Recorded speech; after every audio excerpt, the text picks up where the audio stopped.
The police are the biggest disinformers of our time. From apps like Nextdoor to local news stations that share police reports as fact, our communities are inundated with false narratives about safety and crime. We need media reporting that holds people in power accountable and fosters information streams that support marginalized voices.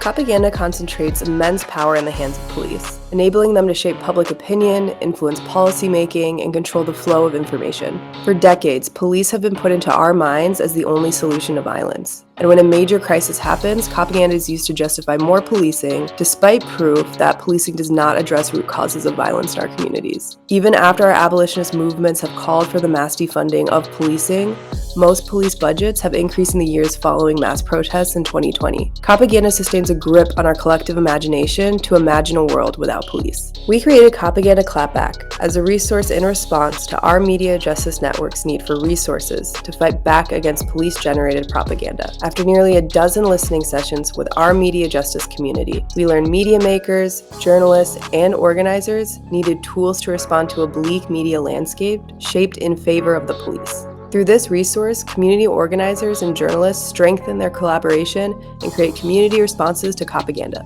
Through coming together for multiple trainings across the country and virtually, we were able to build more trusted information streams and discuss the effects of how we talk about policing in our communities. We created the curriculum in collaboration with Media Justice Network members. In the curriculum, you can find 3 in-depth case studies about Copaganda. These case studies were guided by the input of our network members based on the Copaganda issue most salient to their communities. We bridged Copaganda topics that were hyper-local to our network members from Albuquerque, Minneapolis, and San Jose, with the research methods of researchers at the Harvard-Shorenstein Center on Media, Politics, and Public Policy. From studies focused on the ways that Walgreens falsified a crime wave and Copaganda on Nextdoor, to the use of ride-along coverage where journalists ride in police cars in their reporting, to the collaboration of police forces with a reality TV show called On Patrol Live.